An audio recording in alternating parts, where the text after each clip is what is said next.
Good evening dear students. आपकी science की class को कंटिन्यू करते हुए class 10th UP board topic physics में जो आपका फर्स्ट टॉपिक चल रहा था प्रकाश का परावर्तन तथा अपवर्तन, उसका ये है video lesson number 5। Last topic में हमने पढ़ लिया था कि अवतल दर्पण से प्रतिबिंब कैसे बनते हैं, यानी कि image formation by concave mirror कैसा चल रहा था। आज हम दो इम्पॉर्टेंट टॉपिक पढ़ेंगे। फर्स्ट वन इज़ उत्तल दर्पण द्वारा प्रतिबिंब का बनना, यानी कि एक कॉन्वेक्स मिरर से इमेजेस कैसी बनती हैं। और एक और इम्पॉर्टेंट टॉपिक है relation between R and F, यानी कि दर्पण की फोकस दूरी तथा वक्रता त्रिज्या में संबंध। तो आइए चलते हैं, कंटिन्यू करते हैं। तो उत्तल दर्पण द्वारा प्रतिबिंब के बनने में दो मेन कंडीशंस होती हैं, उन दोनों कंडीशंस को डिस्कस कर लेते हैं। बहुत ध्यान से देखिएगा वीडियो को।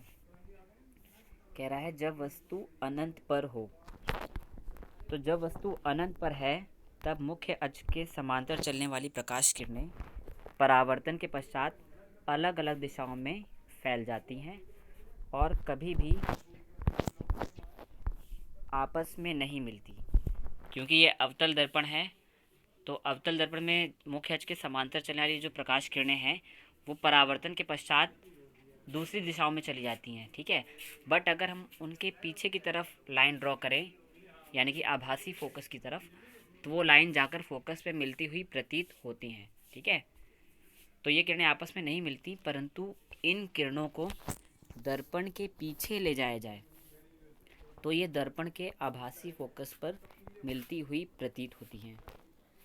और इस प्रकार बना प्रतिबिंब बहुत छोटा, जैसे कि मैंने लास्ट टर्न पे अवतल दर्पण बताया था कि जो भी प्रतिबिंब फोकस पे बनेंगे, चाहे वो वास्तविक फोकस हो चाहे आभासी फोकस हो, फोकस पॉइंट पे बनेंगे तो एकदम पॉइंट के साइज के, एक बिंदु के आकार के प्रतिबिंब होंगे, यानी कि बहुत छोटे होंगे, ठीक है। तो इस प्रकार बना प्रतिबिंब बहुत छोटा, आभासी तथा मुख्य फोकस पर बनता है। डायग्राम को देख लेंगे, आपको और अच्छे से क्लियर हो जाएगा। इस डायग्राम में देखिए, ये हमारा ऑब्जेक्ट है ए बी, और ये इस वस्तु ए बी से चलने वाली प्रकाश किरणें जब उत्तल दर्पण की परावर्तक सतह से टकराती हैं तो देखिए किरणें जो हैं अलग अलग दिशाओं में परावर्तित हो रही हैं। लेकिन अगर इन किरणों को मिलाती हुई सीधी रेखा को हम ले जाएं दर्पण के पीछे आभासी फोकस की तरफ, तो ऐसा प्रतीत होता है कि ये दोनों ही किरणें जाकर दर्पण के आभासी फोकस पर मिल रही हैं। अर्थात जितनी भी किरणें उत्तल दर्पण में, ठीक है, ये अवतल बोलते हैं, ये उत्तल दर्पण है, जितनी भी किरणें उत्तल दर्पण में मुख्य अक्ष के समांतर चलेंगी वो सारी पीछे जाके आभासी फोकस पर मिलती हुई प्रतीत होंगी और वस्तु का आभासी प्रतिबिंब बनाएंगी। क्यों मैंने बोला था आपको आभासी प्रतिबिंब क्यों? क्योंकि जितने भी प्रतिबिंब हमारे दर्पण के राइट साइड में बनेंगे, दाहिने तरफ बनेंगे, वो सारे आभासी प्रतिबिंब होंगे, क्योंकि दाहिने हिस्से में हमारा आभासी फोकस और आभासी वक्रता त्रिज्या होगी, वास्तविक नहीं होगी, ठीक है। तो आभासी फोकस पर मिल रहे हैं, इसलिए इसका जो प्रतिबिंब है वो आभासी होगा। और चूंकि फोकस पर मिल रहे हैं तो प्रतिबिंब का आकार बहुत छोटा होगा, एकदम पॉइंट के साइज का। आई थिंक आपको समझ में आ गया होगा। अब जो सेकंड मेन इंपॉर्टेंट पॉइंट है, जब वस्तु अनंत तथा ध्रुव के मध्य में हो, ठीक है, यानी कि जो हमारा जो ऑब्जेक्ट है, वस्तु है, वो इनफाइनाइट पोजीशन पर रखी है, अनंत पर रखी है। इस स्थिति में आभासी, सीधा तथा वस्तु के आकार से छोटा प्रतिबिंब बनता है। अब मैंने इसमें डिस्क्रिप्शन नहीं लिखा है क्योंकि डिस्क्रिप्शन में डायग्राम से ही आपको बता दूंगा, ठीक है। इस डायग्राम को ज़रा ध्यान से देखिएगा। ये हमारी वस्तु रखी हुई है ए बी, यहाँ से दो प्रकाश किरणें चल रही हैं, ठीक है। एक किरण हम मुख्य अक्ष के समांतर डालते हैं, ठीक है, वो परावर्तित होकर दूसरी दिशा में लौट जाएगी। लेकिन हमें पता है कि जो भी किरण हम मुख्य अक्ष के समांतर डालेंगे और उस किरण का अगर हम दर्पण के पीछे की तरफ आरेख खींचे तो वो किरण जाकर फोकस पे मिलेगी। इसी प्रकार दूसरी किरण हम ऐसी डालेंगे जो दर्पण की परावर्तक सतह के लंबवत पड़े, और जो किरण दर्पण की परावर्तक सतह के लंबवत पड़ेगी वो वापस अपनी दिशा में लौट जाएगी। क्योंकि अगर हम उसका किरण आरेख पीछे की तरफ खींचें तो हमको पता है वो किरण अगर 90 एंगल पे पड़ रही है दर्पण पे, तो वो जाकर बिंदु सी से ही मिलेगी, यानी कि वक्रता केंद्र से मिलेगी। क्योंकि वक्रता केंद्र से जितनी भी किरणें हम दर्पण की तरफ डालते हैं वो सारी दर्पण की परावर्तक सतह के लंबवत पड़ती हैं, इसलिए टकराकर पुनः अपने मार्ग पर वापस लौट जाती हैं।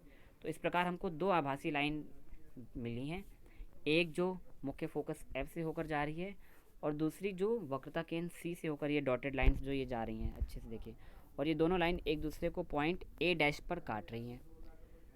और इस पॉइंट ए डैश से मुख्य अक्ष को मिलाने वाली जो लाइन ड्रॉ करेंगे उसको बोलेंगे ए डैश बी डैश, और यही हमारी वस्तु का प्रतिबिंब होगा। अब वस्तु के प्रतिबिंब में क्या क्या प्रॉपर्टीज़ हैं उनको हम डिफाइन करेंगे। आप ध्यान से देखिए, ए बी का साइज़ और ए डैश बी डैश का साइज़। तो ए बी हमारी वस्तु थी जो साइज़ में बड़ी समझ में आ रही है, लेकिन इसका जो प्रतिबिंब बन रहा है ए डैश बी डैश वो वस्तु से छोटा है। अब वास्तविक है या आभासी? मैंने बोला था कि अगर दर्पण के राइट साइड में बनेगा तो आभासी होगा, तो सीधी सी बात है ये दर्पण के राइट साइड में बन रहा है, यानी कि प्रतिबिंब वास्तविक नहीं है, आभासी है। तो पहली कंडीशन की प्रतिबिंब वस्तु से छोटा होगा, आभासी होगा। अब लास्ट तीसरी कंडीशन बोलते हैं कि हमारा प्रतिबिंब सीधा बन रहा है या उल्टा बन रहा है।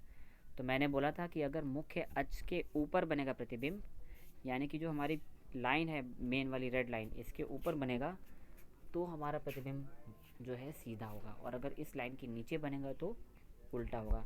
तो इस डायग्राम को देखें तो हमारा जो ए डैश बी डैश प्रतिबिंब है वो ऊपर की तरफ बन रहा है, यानी कि प्रतिबिंब हमारा सीधा है। अब इससे ये लास्ट की लाइन आपको एग्जैक्टली क्लियर हो गई होगी कि इस स्थिति में प्रतिबिंब आभासी यानी कि वर्चुअल, सीधा यानी कि इरेक्ट तथा वस्तु के आकार से छोटा बनता है।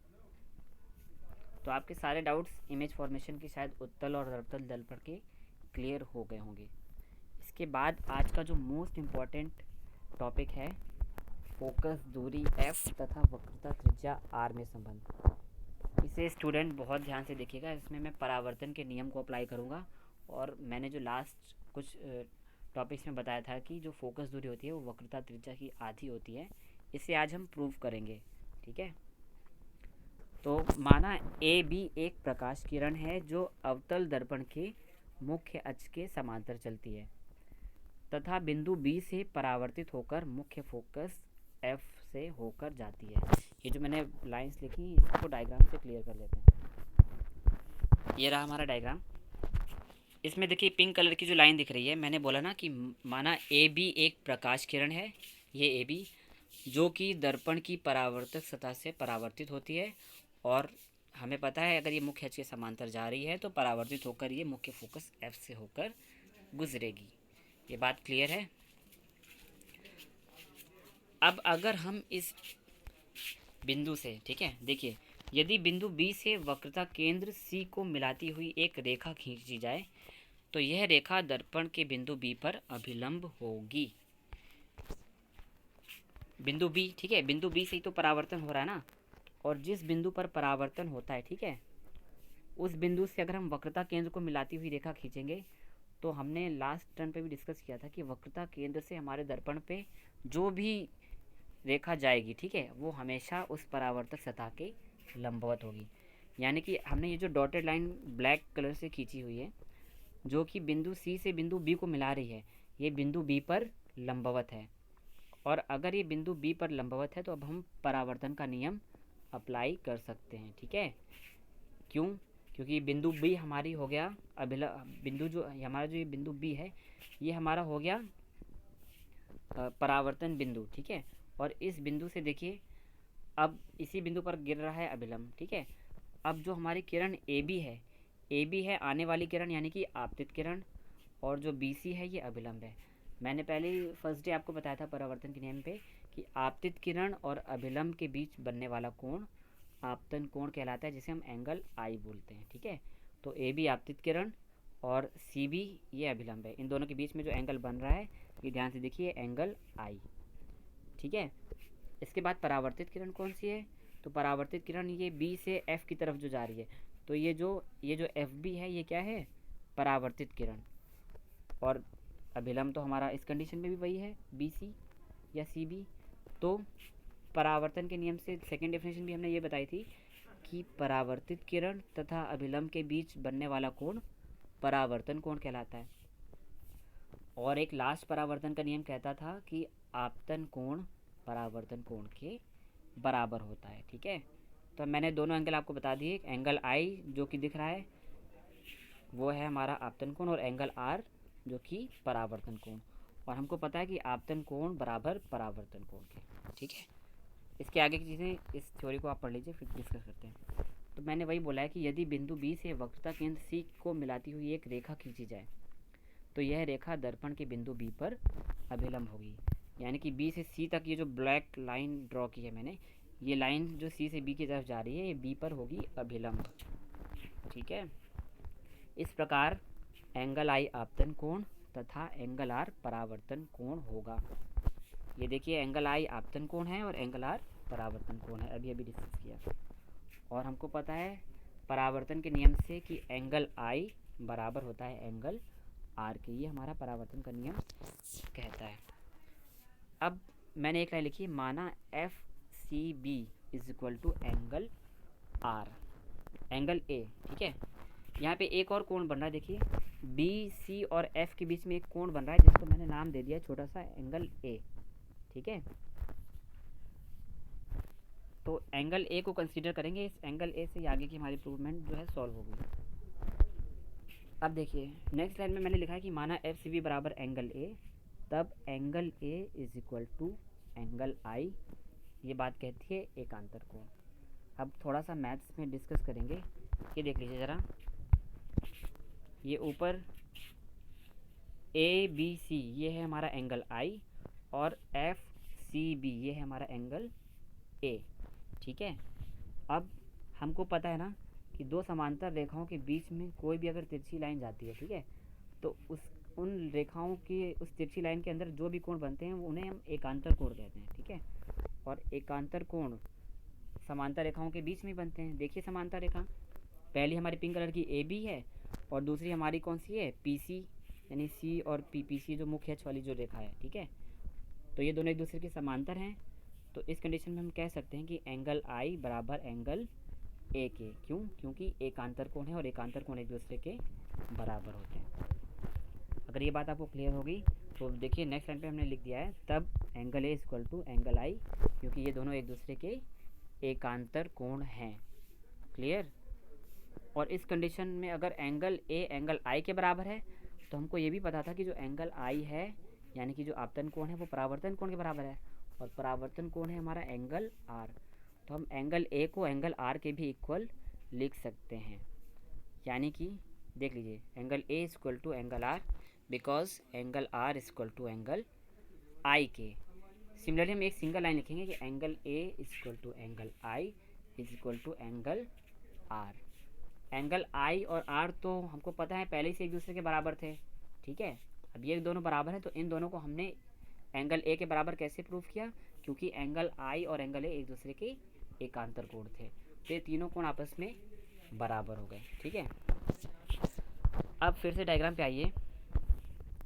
एंगल आर और एंगल ए, ठीक है, ये एक त्रिभुज बन रहा है। देखिए, एफ सी बी। ठीक है, इस त्रिभुज में देखिए एंगल ए और एंगल आर बराबर हैं, और किसी भी त्रिभुज के अगर दो कोण बराबर हो जाते हैं, ठीक है, तो ऐसे त्रिभुज को हम बोलते हैं मैथ्स में समद्विबाहु त्रिभुज। ये भी बहुत आपने अच्छे से पढ़ा होगा।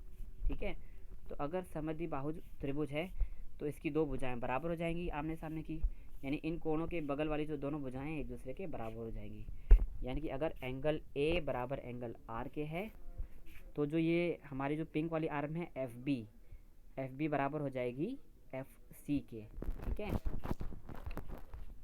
तो वही देखिए मैंने यहाँ पे लिख दिया है, फिर एंगल ए बराबर एंगल आर। ठीक है, फिर नेक्स्ट टाइम लिखा है C F is equal to F B के, क्योंकि ये बन गया है समद्विबाहु त्रिभुज। ये देख लीजिए, C F is equal to F B. Clear हो गया? इसके बाद कह रहे हैं कि यदि दर्पण का द्वारक बहुत छोटा हो तो बिंदु बी ध्रुव पी के निकट होगा, और इस स्थिति में C F is equal to F B is equal to F P.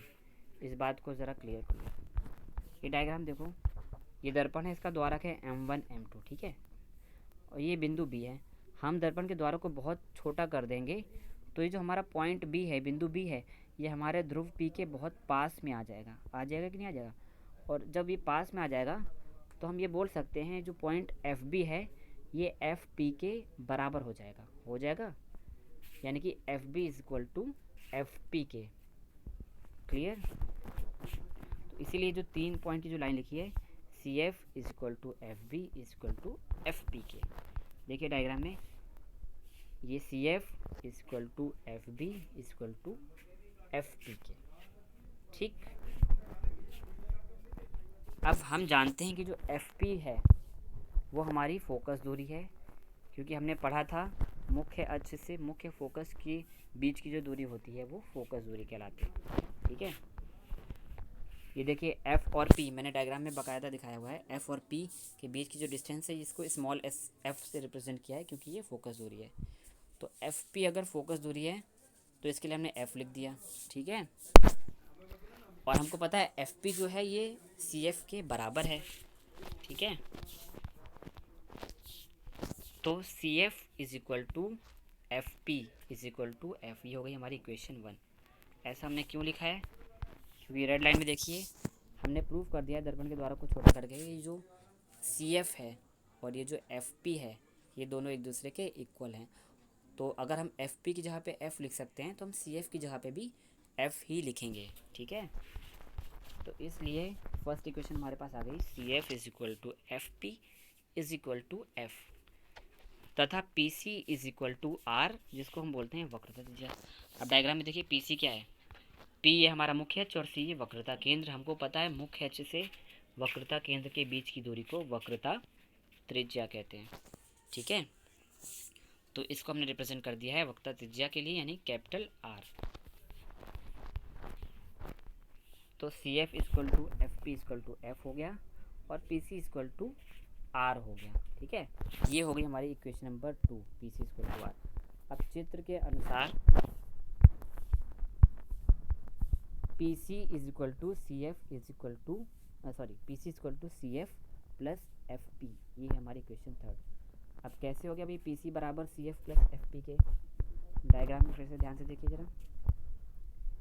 P C देखिए, पी सी इतनी लंबी जो लाइन है किन दो लाइनों के योग से बनी है? तो पी एफ और सी एफ इन दोनों को जोड़ देंगे तब जाके हमको पी सी मिलेगी ना। तो इसी बात को तो हमने लिखा हुआ है कि P C is equal to C F plus F P. ठीक है, अब समीकरण 3 में समीकरण इसको हमने मान लिया समीकरण 3। अब समीकरण 3 में समीकरण 1 व 2 से पी सी सी एफ तथा एफ पी के मान रखने पर। ठीक है, तो देखिए समीकरण 3 में पी सी है, पी सी हमने क्या बोला था, पी यानी कि मुख्य अक्ष और सी यानी कि वक्रता केंद्र, और इन दोनों के बीच की दूरी को हमने माना था वक्रता त्रिज्या।